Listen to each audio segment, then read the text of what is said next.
शरीफ एक अरबी शब्द है जिसका अर्थ है कुलीन, उच्च कुल या सम्माननीय। पारंपरिक रूप से इस्लामी पैगंबर मोहम्मद के परिवार के वंशजों के लिए एक उपाधि के रूप में प्रयोग किया जाता है। सच्चे इंसान की पहचान उसके दिल की सच्चाई और अच्छाई से होती है। जो व्यक्ति हमेशा सच बोलता है, दूसरों की मदद करता है और निर्भीक और ईमानदार रहता है, वह सच्चा इंसान होता है। उसके आचार विचार और दिल की बातें हमेशा सीधी होती हैं, जो लोगों को आत्मविश्वास देती हैं। तो चलिए शुरू करते हैं आज का वीडियो। अस्सलाम वालेकुम प्यारे दोस्तों।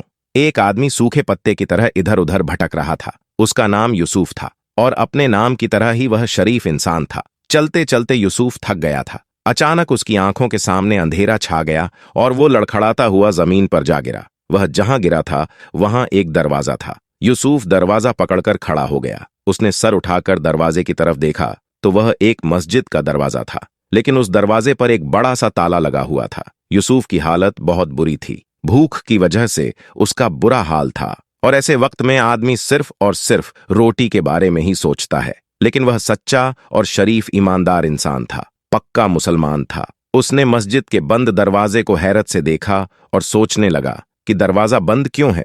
जौहर की नमाज का वक्त हो रहा है, मगर नमाजी कहाँ है। इतने में किसी ने यूसुफ के कंधे पर हाथ रखा और पूछा, कौन हो भाई, कहाँ से आए हो? तो यूसुफ ने जवाब दिया, जी मैं तो अल्लाह का एक अजीज सा बंदा हूं। उस आदमी ने कहा कि हुल्लिये से तो तुम मौलवी मालूम पड़ते हो। यूसुफ ने जवाब दिया, नमाज पढ़ना तो अल्लाह को याद करना ही है। मेरा नाम यूसुफ है। तो उस आदमी ने कहा कि मेरा नाम खुदा बख्श है और यहाँ इस मस्जिद के पास वाले मकान में रहता हूँ और इस गांव के पंचायत का सरपंच भी हूँ। तो यूसुफ ने पूछा कि भाई खुदा बख्श, ये मस्जिद बंद क्यों है? यहाँ नमाज क्यों नहीं हो रही? जौहर का वक्त हुआ जा रहा है। उसने कहा कि क्या पूछते हो मौलवी साहब, एक हफ्ते से मस्जिद बंद है और यहाँ जो मौलवी पहले नमाज पढ़ाया करता था, उसकी एक हरकत की वजह से उसे यहाँ से निकाल दिया गया। उस आदमी ने पूछा कि क्या आप हमारी मस्जिद में नमाज पढ़ा दिया करेंगे? तो यूसुफ बोला, हाँ जरूर, क्यों नहीं। आप मुझे बस एक गिलास पानी पिला दीजिए। जौहर का वक्त हुआ जा रहा है, मैं अजान देकर नमाज का ऐलान करता हूं।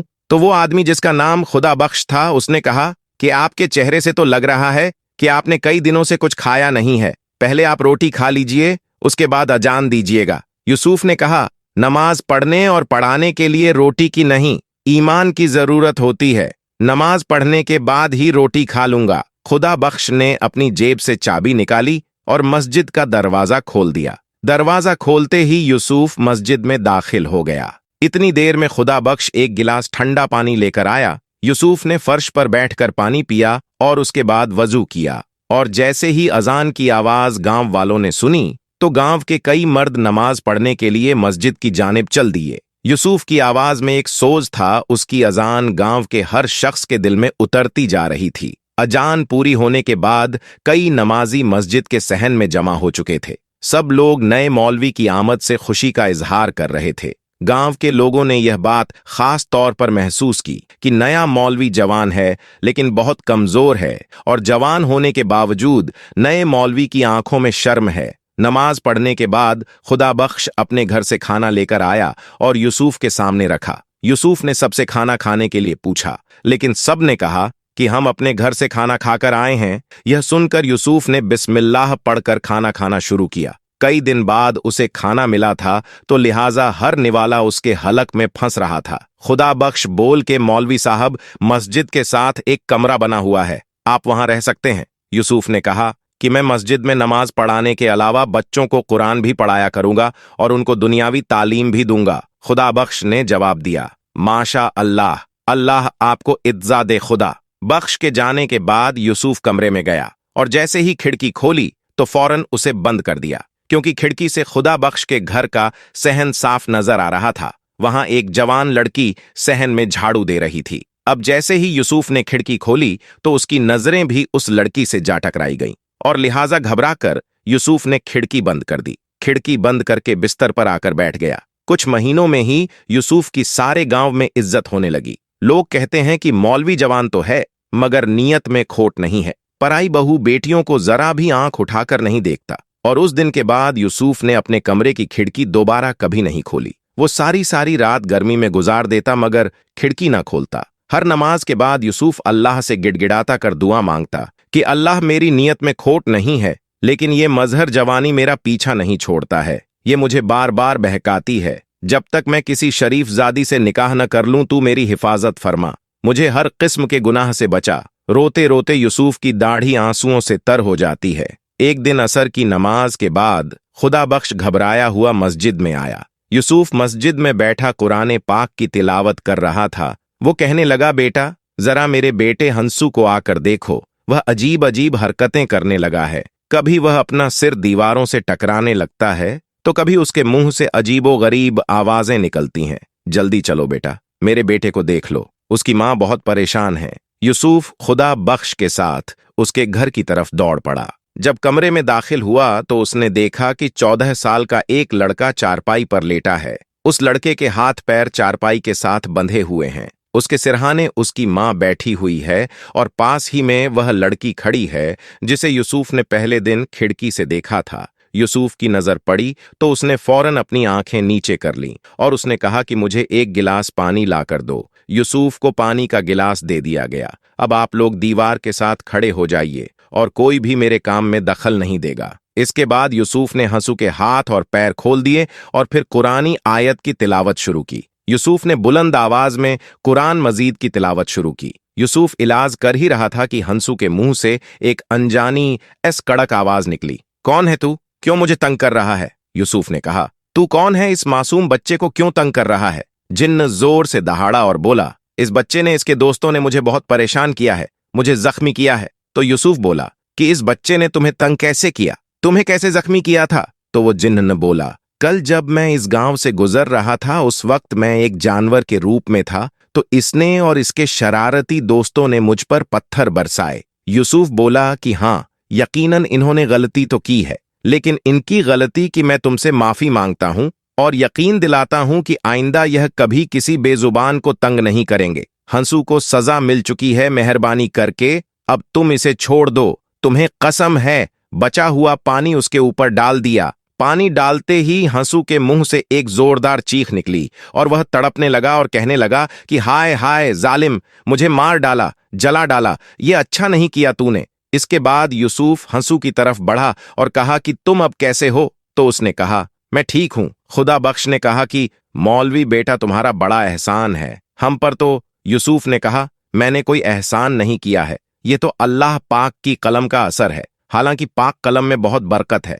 ये कहकर यूसुफ ने अपना बैग उठाया और एक कलम और एक दवात निकाली। दवात खोलते ही पूरे कमरे में जाफरान की खुशबू फैल गई। यूसुफ ने कलम को जाफरान में डब्बो दिया और ताबीज लिखने लगा था। ताबीज लिखने के बाद यूसुफ ये ताबीज खुदा बख्श के दाएं हाथ में दिया और कहा कि इस ताबीज को चमड़े में लपेटकर हंसू के सीधे बाजू पर बांध देना। इस वाक्य के तीसरे दिन असर की नमाज के बाद यूसुफ मस्जिद में बैठा हुआ था तो हंसू भागता हुआ आया और सलाम करके कहने लगा कि आपको अब्बा जान ने बुलाया है। तो यूसुफ घर गया तो घर जाते ही उसने कुछ नए लोगों को देखा था। वह एक बड़ी उम्र की औरत चारपाई पर बैठी थी, जबकि के सिरहाने पर एक लड़का खड़ा था। आयेशा की मां ने कहा, आओ मौलवी बेटा, घबराओ नहीं, असल में ये आयेशा की सास है और यह इसका मंगेतर है। यूसुफ ने कहा कि अल्लाह ताला के कलम की बरकत से वह जिन्नजादी यकीनन आयेशा का पीछा छोड़ देगी। कल मैंने जो ताबीज दिया था वह आयेशा की बाजू पर बांधा था या नहीं?